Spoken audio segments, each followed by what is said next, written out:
भाजपा द्वारा जारी संकल्प पत्र पर ली गई press conference. Bharatiya Janata party के लोकसभा चुनाव 2024 के लिए अपना संकल्प पत्र जारी कर दिया है। भाजपा का संकल्प पत्र युवा शक्ति, नारी शक्ति, किसान और गरीब को समर्पित। आपको बता दें कि राजनांदगांव रेलवे स्टेशन महाजनबाड़ी लोकसभा चुनाव सांसद कार्यालय में आज शाम बीजेपी के प्रदेश प्रमुख प्रवक्ता संजय श्रीवास्तव ने भारतीय जनता पार्टी के लोकसभा चुनाव 2024 के लिए अपना संकल्प पत्र जारी किया है। उस पर पत्रकारों से चर्चा कर संकल्प पत्र को सामने रखा। संजय श्रीवास्तव ने बताया कि भाजपा का संकल्प भारतीय लोकतांत्रिकी के भरोसे, विश्वास, बहाली के साथ भारत के भविष्य का सुनहरा रोड मैप है। हमारा यह संकल्प पत्र संविधान की तरह पवित्र है। 2014 और 2019 के लोकसभा चुनाव में भी भाजपा ने संकल्प पत्र जारी किया था, जो पार्टी का विजन डॉक्यूमेंट था, जिस पर लोगों को सहज विश्वास नहीं होता था कि वे संकल्प पत्र में जो है वो कभी पूरा भी हो सकता है। लेकिन प्रधानमंत्री मोदी ने दोनों लोकसभा चुनाव में संकल्प पत्र में देश की जनता से किए वादे को अक्षरशः क्रियान्वित किया। पिछले 10 वर्षों में देश में 25 करोड़ लोग गरीब रेखा के बाहर आए हैं। 2024 के संकल्प पत्र में 70 साल की उम्र के ऊपर के किसी भी वर्ग के बुजुर्गों को आयुष्मान भारत योजना के तहत 5 लाख रुपए की मुफ्त इलाज की सुविधा होगी। प्रधानमंत्री आवास के तहत 3 करोड़ लोगों को मकान, 2029 तक गरीबों को मुफ्त राशन दिया जाएगा। जो कहते हैं उसको पूरा करते हैं, जो नहीं कहते हैं हम कहते ही नहीं। इस तरह का विषय हम सामने लेकर आए हैं। ये संकल्प पत्र तो एक हमारा विजन भी है कि 2047 तक एक विकसित भारत की जो परिकल्पना है उसको भी पूर्ण करने की दृष्टि से उस दिशा में ये संकल्प पत्र बहुत महत्वपूर्ण साबित होगा।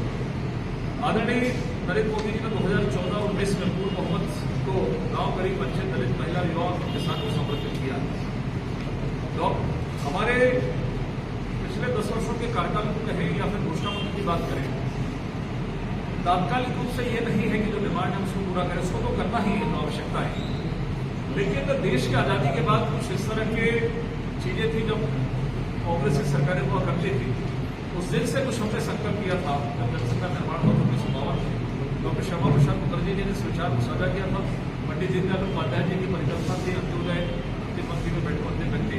इस दिशा में भी ये वैचारिक स्थान का पर्याय ही घोषणा पत्र है। इसको जब हम पढ़ेंगे तो ये इसमें दिखेगा।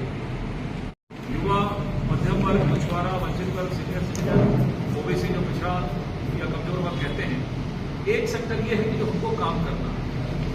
लेकिन काम इस देश का पुराना इतिहास ये रहा है, कांग्रेस के समय की योजनाएं बनती थी, लेकिन गुड गवर्नेंस नहीं होने के कारण वो योजनाएं आम जनता तक पहुंच नहीं पाते थे, जिसको स्वयं देश के पूर्व प्रधानमंत्री आदरणीय राजीव गांधी जी, स्वर्गीय राजीव गांधी जी ने इस बात को स्वीकार किया था कि 1 पैसा यदि 10 रुपया भेजता हूँ उसमें से 85 पैसा बीच में निकल जाता है, केवल 15 पैसे आम जनता तक पहुंचता है। इसलिए एक गुड गवर्नेंस भी होना चाहिए। तो गवर्नेंस को भी हमने ठीक करने के लिए 14 सेक्टर में उसको भी बांटा कि किस तरीके से हम गवर्नेंस के माध्यम से काम को पूरा करेंगे, उसको डिटेल्स में आपको मिल जाएगा। पिछले 10 वर्षों से देश के अंदर में भारतीय जनता पार्टी की सरकार है, एनडीए की सरकार है। 2014 में जब सरकार बनी, 5 साल के कार्यकाल पर बहुत लगा। 2019 में एक बड़ा बहुमत हमको फिर से प्राप्त हुआ और फिर 5 साल में हमने कुछ संकल्पों को पूरा किया। आम आदमी के लिए 10 वर्षों का हमारा कार्यकाल का लेखा जोखा तो है, लेकिन साथ ही साथ आने वाले 5 वर्षों में क्या हमारा संकल्प होगा, क्या देश हित का हमको निर्णय लेने हैं, क्या विश्व के अंदर में देश की खपत के लिए किन योजनाओं को लेकर हम जाने वाले हैं, एक उसका संकल्प पत्र हमने कल जारी किया, जिसका नाम हमने मोदी की गारंटी 2024 दिया। यह संकल्प पत्र जो है, मैं तो शॉर्ट में आपसे बातचीत करूँगा, लेकिन उसको उपलब्ध कराया जाएगा आपको डिजिटल फाइल में। तो शॉर्ट है आपका, इधर 76 पेज हो, 76 पेज का उसको डिजिटल प्लेटफॉर्म में जहाँ बाकी हमारे वो उपलब्ध कराएंगे। घोषणा पत्र के पहले आपको ध्यान वाले 5 साल तक भी हमारी जो योजनाएं चल रही हैं गरीबों को 80 करोड़ लोगों को जो मुफ्त राशन योजना है वो अनवरत जारी रहेगा। ये सबसे बड़ा एक पक्ष है।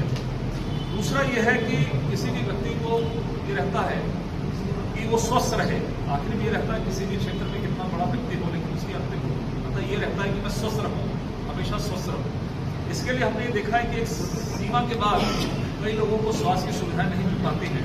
जैसा कि हमारा आयुष्मान योजना है, जिससे आप सब लोग भी उसका लाभ लेते हैं, हम सब लोग लाभ लेते हैं, कोई ऐसा वर्ग नहीं उसका लाभ नहीं लेता है। तो इस घोषणा पत्र में हमने मोदी की गारंटी भी किया है कि 70 वर्ष ऐसा होता है कि यहाँ तक इसको सुविधा मिलेगी, 65 तक मिलेगी, 60 तक मिलेगी। निर्णय ये किया गया है कि 70 वर्ष की आयु से ऊपर के हर बुजुर्ग को आयुष्मान योजना के दायरे में लाया जाए। अर्थात 70 लाख के ऊपर के हर बुजुर्ग, चाहे वो गरीब हो, मध्यम वर्ग के हो या फिर कुछ मध्यम वर्ग के हो, उन्हें 5 लाख रुपए तक की मुफ्त इलाज दिया जाएगा। इसमें ये दूसरा, आज इस 3 तरह के इंफ्रास्ट्रक्चर हमारा सबसे जो मजबूत पक्ष है। आपने देखा कि जब मतलब विकास या इंफ्रास्ट्रक्चर की बात करें तो फिर सीधे लोगों की जवान पर भाजपा का नाम आता है। कैसे सड़कें बनती है, कैसे बिजली बनती है, कैसे डेवलपमेंट होता है, कैसे इस तरह के डेवलपमेंट होते हैं। तो 21वीं सदी के भारत की बुनियाद के लिए 3 तरह के इंफ्रास्ट्रक्चर हम करेंगे। एक सोशल इंफ्रास्ट्रक्चर, दूसरा फिजिकल और तीसरा डिजिटल इंफ्रास्ट्रक्चर। ये तीनों इंफ्रास्ट्रक्चर जाएंगे।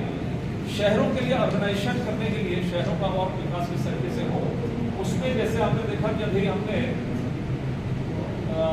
रोजगार के नारियों का, मैंने कहा था नारी शक्ति बंधन अधिनियम सब लागू हो चुका है। इसमें हमने आर्टिकल 370 लगाया था। CAA बहुत खुले तौर पर CA लेकर हम आए और आने वाले समय के अंदर ये CA लागू होगा। और सबसे बड़ी चीज है संविधान के अनुच्छेद 44 में जो समान नागरिक संहिता का जो विषय है, ये भी हम लेकर आ रहे हैं। भाजपा के घोषणा पत्र में 2-4-5 जो हमारे जो पक्ष हैं, जैसे युवाओं के लिए हर वाली होता है कि हम क्या करेंगे, नौकरी देंगे, ये करेंगे, इस तरह की बातें होती। लेकिन उसके जैसे पिछले दिनों छत्तीसगढ़ के साथ युवा होता है, इससे नदाता होता है, और N से नारी, अर्थात इन 4 वर्ग। मोदी जी का मानना है कि कोई धर्म, जाति, विशेष ये सब नहीं, ये 4 वर्ग को हमने काम कर लिया, जिसमें युवा भी है, गरीब भी है, किसान भी है और महिलाएं भी है। तो निश्चित तौर पर पूरे देश का विकास या सभी वर्ग इसमें शामिल हो सकते हैं। दूसरा ये है कि हमारा फोकस इस बार केवल जनता को देना नहीं, एक्चुअली क्वालिटी ऑफ लाइफ, अब थोड़ा सा स्तर भी होना चाहिए। जो देने की प्रवृत्ति नहीं, हम दे रहे हैं तो क्या देना, ये भी हमको ध्यान रखने की आवश्यकता है इसमें। और किसी भी राजनीतिक दल का घोषणा पत्र, मुझे लगता है मीडिया से ज्यादा देश की जनता को मतदान करना है। उनको बहुत आशा रहती है कि आने वाले समय के अंदर, आने वाले 5 वर्षों में कौन सा दल इस तरह के घोषणा पत्र के अंदर में मुद्दों को लेकर आ रहे हैं देश के विकास के लिए, साथ ही साथ निजी तौर पर सभी वर्गों के लिए इस तरह का समावेश घोषणा पत्र में आने वाले 5 वर्षों का विजन डॉक्यूमेंट होता है, वो किस तरह का होता है। हमको प्राप्त हुए हैं, इसमें नमो ऐप जो है उससे 4 लाख और लगभग वीडियो के माध्यम से जो अन्य जो प्लेटफॉर्म होते हैं सोशल मीडिया के, उससे लगभग 10 लाख सुझाव हमको प्राप्त हुए। लगभग 15 लाख सुझाव हमको प्राप्त हुए। और ये कह सकते हैं कि उसका निचोड़ है कि सब मिलकर हमने उस पर निर्णय कर। पेपर लीक होता है, जांच होती है, खत्म हो जाता है मैटर, उसके बाद कोई निर्णय नहीं होती, इसलिए कानून इतना सख्त नहीं है। पेपर लीक पर लगाम करने के लिए कानून लाया जा रहा है। सरकारी भर्ती परीक्षाओं में अनियमितता के लिए सख्त कानून बना रहे हैं और इसके लिए कड़े से कड़े प्रावधान भी रहे। यदि इसमें कोई पाया गया तो उसको सख्त कानून के दायरे में लाकर उसको जेल की सलाखों में पीछे किया जाएगा। दूसरा, सरकार मान्य पत्रकार बंधुओं को नमस्कार।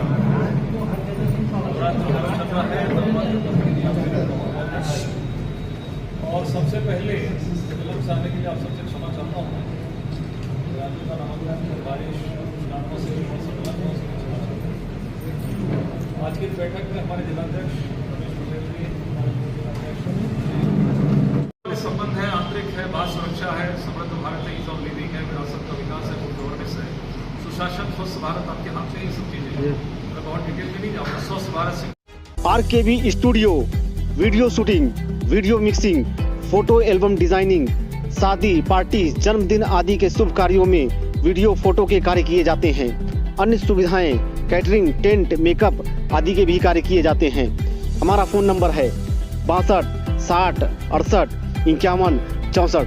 सभी प्रकार के शुभ कार्य किए जाते हैं। जल्दी संपर्क करें।